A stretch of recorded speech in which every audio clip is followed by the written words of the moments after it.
Jurassic world rebirth Telugu dubbing అనేది బాగుంది. అందరి వాయిస్ కూడా బాగానే సెట్ అయినాయి అనమాట. అండ్ ఇంకా ప్లాట్ విషయానికి వచ్చేస్తే ఈ మూవీలో ఒక 3 డిఫరెంట్ స్పీసీస్ నుంచి డిఎన్ఏ కలెక్ట్ చేయాలి. సో మరి అది చేశారు లేదా, చివరికి ఏం జరిగింది, ఇది మీరు థియేటర్లో చూస్తారు. 3Dలో వాచ్ చేశాను. 3D గురించి మీకు ఎప్పుడు చెప్పేది just waste of money. Normal A screen అయినా కానీ 4K మంచి క్వాలిటీ డాల్బీ ఆటమ్ స్క్రీన్ ఏదన్నా అంతే. 3D ప్రతిదానికి just waste of extra money అంతే. అండ్ ఇంకా ఓవరాల్గా ఎలా ఉందని మిషన్కి వచ్చేస్తే save your precious money, have a wonderful brain, have a good sleep man. So హాలీవుడ్లో ఎప్పుడు కూడా నచ్చే విషయం ఏంటి అంటే వాళ్ళు చాలా ఇన్నోవేటివ్గా ప్రతిసారి కొంచెం అంత డిఫరెంట్గా ట్రై చేస్తూ ఉంటారు అనమాట. ఎంతవరకు బాగానే ఉండిద్ది. అండ్ ఎప్పుడు నచ్చదో తెలుసా హాలీవుడ్ అంటే ఒక డిఫరెంట్ కాన్సెప్ట్ అనేది ఇట్లా డైనోసరస్ ఇట్లా మంచి హిట్ అయిపోయింది అనుకోండి. First part, second part, 3, 4 okay 4 దాకా. అట్లా కాదు, ఒక ఫ్రాంచైజ్ స్టార్ట్ చేస్తాడు, మళ్ళీ reboot franchise, sequel franchise, prequel franchise, తూచి ఇవన్నీ లేవని చెప్పేసి మళ్ళీ కొత్త క్యారెక్టర్స్ పెట్టి మళ్ళీ మొదటిని స్టార్ట్ చేస్తాడు అనమాట. ఆ దిక్కుమల్ల హ్యారీ పోటర్ అంతా చేశాడు, ఇప్పటికీ సిగ్గురాలు ఇంకా చేస్తున్నాడు మనోడు అసలు. అట్లా ఇది కూడా నా చిన్నప్పటి నుంచి వస్తున్నాడు డైనోసర్. ఇంకేమున్నాయి రా కొత్తగా అంటే దీంట్లో పెట్టాడు క్లైమాక్స్లో జురాసిక్ వరల్డ్ రీబర్త్ కాదు, ఇది క్రాస్ బ్రీడింగ్. ఏలియన్స్ ఉన్నాయి చూసారు, ఏలియన్స్ ఆ మూవీ, దానికి డైనోసర్కి క్రాస్ బ్రీడింగ్ చేసినట్టు పెట్టాడు మన క్లైమాక్స్. ఎంత దరిద్రంగా ఉందంట డైనోసర్ ఏలియన్ క్రాస్ ఓవర్, అసలు చండాలకి చండాలం అనమాట. Okay, movie starting. సో ఎప్పుడైతే వీళ్ళు ఆ 3 డిఫరెంట్ స్పీసీస్ డిఎన్ఏ కలెక్ట్ చేస్తారు, ఇంకా అడ్వెంచర్ ఎప్పుడైతే స్టార్ట్ అవుతుందో ఆ ఐలాండ్లో ఎన్నో డిఫరెంట్ స్పీసీస్ చూపిస్తారు, డిఫరెంట్ కైండ్ ఆఫ్ డైనోసర్స్. ఇవన్నీ ఎప్పుడో మా చిన్నప్పటి నుంచి చూసినవే అనమాట. కొత్తగా అంటే ఏమంటావు, వాళ్ళు ప్రతి డిఎన్ఏ కలెక్ట్ చేసే ఆ ప్రాసెస్లో అన్నీ మనం చూసినే ఉంటాం. నథింగ్ స్పెషల్, కొత్తగా ఏముండదు.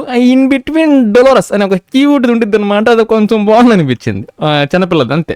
సో ఫస్ట్ డిఎన్ఏ కలెక్ట్ చేయడం, సెకండ్ డిఎన్ఏ కలెక్ట్ చేయడం ఇవి ఈజీగానే అయిపోతాయి. థర్డ్ది కూడా ఓకే, ఏదో కింద మీద పడ్డారు, ఓకే ముగిచ్చేసరికి క్లైమాక్స్కి వచ్చేస్తే ఇంక ఎప్పుడైతే ఆ దరిద్రం క్రాస్ ఓవర్ పెట్టారు, క్రాస్ బ్రీడింగ్ది, ఇంట్రెస్ట్ శాతం పోయిద్దాం. అప్పుడు దాకా అసలు ఇంట్రెస్ట్ లేకుండా చూస్తూ ఉంటాం. ఇంక వచ్చిన తర్వాత అరే ఇంతటితో నువ్వు ఆపేరా, ఇది ఇంతటితో నువ్వు ఆపేసి అనే ఫీలింగ్ వస్తూ ఉంటుంది. అందులో మనం చూసింది 3Dలో. ఓకే, ఇదొక అడిషనల్ బోనస్ అనమాట. నిజంగా చాలా చండాలంగా ఉంది. అది వర్ణించడానికి ఎట్లా ఉంటుందంటే, ఈ ఏలియన్ ఉంది కదా, ఒక ఫోటో పెడతాం మీకు.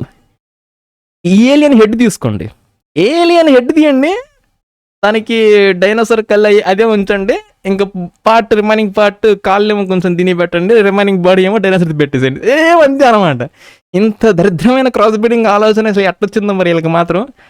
వెరీ చీప్, చండాలంగా ఉంది అసలు బాగాలేదు. సో హ్యారీ పోటర్ లాగా తయారవుతారు వీడు కూడా. అసలు వాడు అసలు వినట్లా, నువ్వు వినట్లా, ఇంతటితో ఆపేసేయండి. మా చిన్నప్పుడు చూసి అంతవరకు బాగున్నాయి. సో అంతే, వద్దు అసలు బాగాలేదు, జస్ట్ వేస్ట్ ఆఫ్ టైం. అంతే, ఓడిట్లో చూడడానికి కూడా వద్దంటారు, ఎందుకంటే ఆల్రెడీ చూసేసినవే. And this one goes for the absolutely pure అబ్రాన్సర్ కూడా డొలోరస్ క్యూట్ బుడ్డపిల్లకి, దానికోసం ఇచ్చేయచ్చు మనం చాలా. అంతే, వద్దు దీని జోలికి అసలు పోవద్దు ఇక. సో అంతే, coming to the performances, everybody they were good, decent in their roles. And last one మన ఆలీ గారు, ఆయన పేరు మర్చిపోతూ ఉంటా, ఆలీ గారు. ఈయన ఈ మధ్యకాలంలో ఇన్స్టాగ్రామ్లో కనిపించిన ఆయన ఫోటోకి, లేదంటే ఏదైనా వీడియో బైట్స్లో కనిపించినా కానీ, ఇప్పుడు స్పెషల్ ఈ మూవీలో కనిపించినా కానీ, సార్ మీరు బ్లేడ్తో రండి సార్ త్వరగా, బ్లేడ్ మూవీతో స్టోరీ అనేది మళ్ళీ రీవర్క్ చేస్తూ స్క్రిప్ట్ మీద రీవర్క్ చేస్తున్నారు, కొంచెం బ్లేడ్ మూవీతో రండి. నాకు ఈయన ఎప్పుడు చూసినా బ్లేడ్తో వచ్చేయండి మీరు, ఈ డైనోసర్ ఎందుకు ఇవన్నీ అనిపిస్తూ ఉంటుంది నాకు. సో సార్ త్వరగా బ్లేడ్తో ఎంట్రీ ఇస్తే చాలా బాగుంటుంది. చూద్దాం అది ఎప్పటికి వచ్చిందో మరి. సో అంతే, మ్యూజిక్ ఇట్స్ గుడ్, బాగుంది, మ్యూజిక్ మీద కాన్సన్ట్రేషన్ చేశారు, ఇట్స్ గుడ్, బాగుంది.